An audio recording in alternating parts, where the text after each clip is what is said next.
pays vient de franchir les plus grands marchés boursiers, n'est-ce pas, Everson Kaboba? Effectivement, Eric Kabamba, la République démocratique du Congo vient d'entrer dans la bourse de New York, une grande première pour le pays de Lumumba. Plusieurs entreprises du secteur des mines seront désormais cotées en bourse. Des précisions depuis les États-Unis avec Roger Moutou. Derrière moi se trouve Wall Street, un symbole de la puissance financière américaine et l'un des marchés boursiers les plus influents de la planète. C'est ici que de milliers de milliards de dollars changent de main chaque année. Et bientôt, la République démocratique du Congo écrira elle aussi une nouvelle page de son histoire économique. Le gouvernement congolais prévoit de lancer dès l'année prochaine la toute première bourse de valeur de la RDC. Une initiative ambitieuse qui permettra aux entreprises de lever des capitaux auprès des investisseurs, tout en offrant aux Congolais et aux partenaires étrangers une nouvelle opportunité d'investir dans l'économie nationale.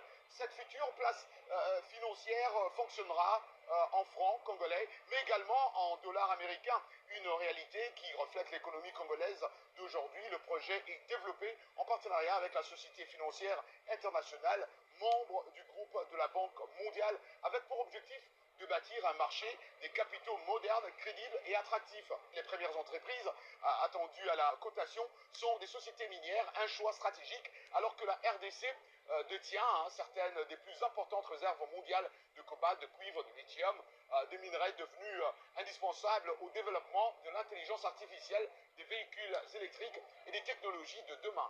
Mais au-delà du secteur minier, cette bourse pourrait également ouvrir la voie aux banques, aux entreprises de télécommunications, à l'agriculture, à l'industrie et à bien d'autres secteurs, favorisant bien sûr ainsi une économie plus diverse, créatrice d'emplois. Le défi sera désormais de garantir une gouvernance exemplaire, une réglementation solide et une transparence capable de rassurer les investisseurs. Le lancement de cette première bourse de valeur pourrait marquer l'entrée du pays dans une nouvelle ère économique où la richesse du sous-sol s'accompagne enfin d'un véritable développement du marché financier.